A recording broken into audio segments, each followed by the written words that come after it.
Ayan, Filipino goodies sa mga anak ko ngayon. Sige na, pumili ka na ng gusto mo. Dali. Okay, we're in SM, guys. Come on. SM City. Yan. You want that? Tawan yung gusto mo. No. Yung isa. No, I don't like the other one. I want. Is this covered? No. Okay, oishi. Masarap din yung oishi na yan. Ayan. That one is the original lang gusto mo.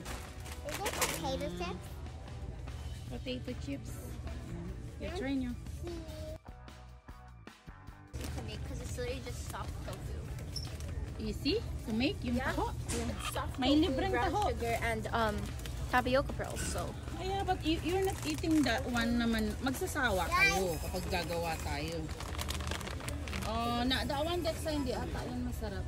Maano ko kay ate mo pa-assist ka? You get kayo ng ganito, oh. Corn bits di, oh. Isang plastic. Yeah. Put it back. Yan para at least kapag binuksan natin eh. Sige, isa lang. Yan. Filipino goods kami. Filipino ting. Filipino ting. Yan. Okay. Ano pa gusto mo, Dexa?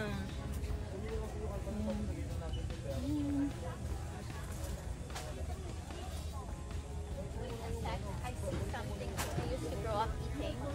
Pillows.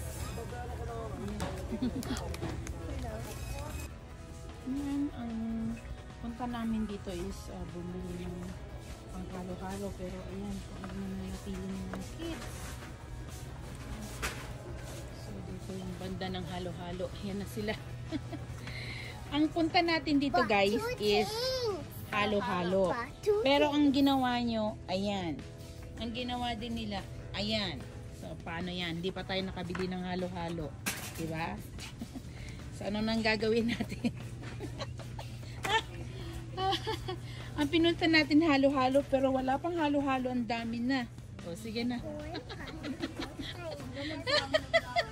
Kaya nga po, nagturo po sila. Ayan.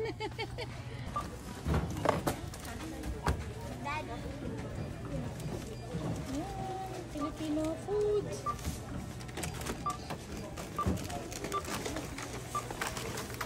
Filipino food sila ngayon. Ayan. Thank you, ate.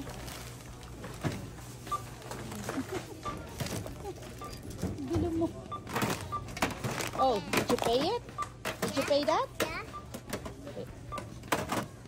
Once we do that, we just paid.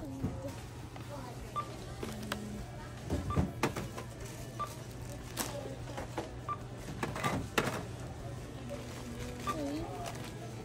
Hulaan natin kung magkano mamaya ang ating bill. Yeah, please. Thank you.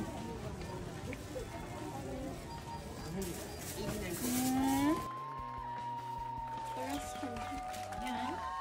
Ito ang mga bata.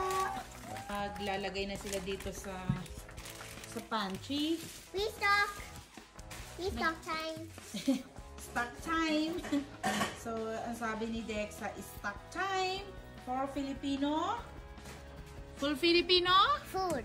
Food. Ayan. Ayan. Ano mga yan? Oh my God. Ayan yung mga pinagagawa nila.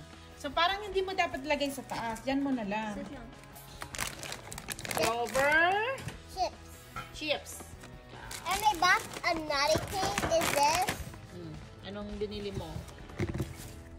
Stick off. Yes. Boy bawang. And cheese ring. So, tingnan natin kung ano yung mga binili nyo. And then Cheese ring. Yeah. corn. Clover. We bought Sweet some corn. corn. Pillows. Pillow. Pillows. Pillows ang pangalan niya eh. Ayan. Ibang flavor. Stick o. Boy bawang. Ayan. Yung mga binili nila. At saka to. Ano yung kinakain mo na yan, Dexa? Popsicle. Popsicle. Gusto na pa. It's Ito a din. lolly. I have a lolly. Loli. And when you open this part, wait, Okay. and then you have an extra thing to make it sour. Mhm. Put in. Sorry, not only.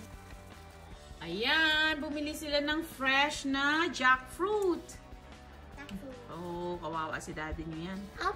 Hindi kasi ano yung malagkit. Mamaya turuan kita lang. Malagkit yan. For mommy's, if I will cook some Chicken. and ano ba yung lugaw? Chicken and What we're doing? Turon. Filipino turon. So this one is saba. And then this one is a jackfruit. And then we have here brown sugar. What's the English name of saba? Okay, I think a banana. Well, they're not really bananas. Mini Yeah. bananas. Yeah. Mini banana. No, Asian banana. Aren't bananas originally Asian? Asian because it's saba. Yan yun eh. So I make that one. Dati ini-slice ko to ng pahaba. Pero wag na kasi kapag kumakain ka, pag hindi mo na di ba? Lahat lumalabas lahat, I mean. Okay. First, yan, inalay na ni Dexy yung banana and jackfruit. And then, i-roll niya with the sugar, brown sugar. Are these too small? Or are they good? Yeah, they're good. You sure? Because I feel, or do I do two of these? No, that's good lang. Tama lang yan. Mommy. No, Dexa. Okay.